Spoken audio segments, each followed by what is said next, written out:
A consumer is said to be in equilibrium. എപ്പോഴായിരിക്കും ഒന്ന് വായിച്ചു നോക്കി. അത് നിങ്ങൾക്ക് ആ ലാംഗ്വേജ് പിടി കിട്ടുന്നുണ്ടോ? He is able to fulfil his needs with a given level of income. നല്ല രസമുണ്ട് വായിക്കാൻ. നോക്കി, is able to live in full comfort. He can fulfill his need without consumption of certain items. He is able to locate new source of income. അല്ലേ answer വരണ്ടേ? Equilibrium എന്ന് പറയുന്നത് consumer is said to he is able to fulfil his needs. നമുക്ക് അങ്ങനെ ഒരിക്കലും എത്താൻ പറ്റില്ല എന്നുള്ളതാണ്. ശരിയല്ലേ?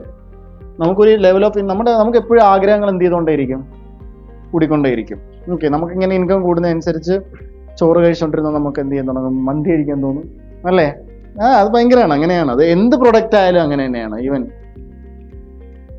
ഏത് പ്രൊഡക്റ്റ് ആയാലും ഇപ്പം നമ്മൾ ഇൻകം കൂടുന്നതനുസരിച്ച് നിങ്ങൾക്ക് കാർ മാറണമെന്ന് തോന്നും, വീട് മാറണമെന്ന് തോന്നും, ബൈക്ക് മാറണമെന്ന് തോന്നും. അങ്ങനെയാണ്. അതാണ്. അപ്പോൾ അതുകൊണ്ട് ഇക്വിലിബ്രിയത്തിൽ എത്തുക എന്ന് പറയുന്നത് അത്ര എളുപ്പമുള്ളൊരു കാര്യമല്ല. Okay, equilibrium is a marginal use from economic point is derive money paid and well consumed. Satisfaction derived from each commodity would be equal to each other then the consumer would.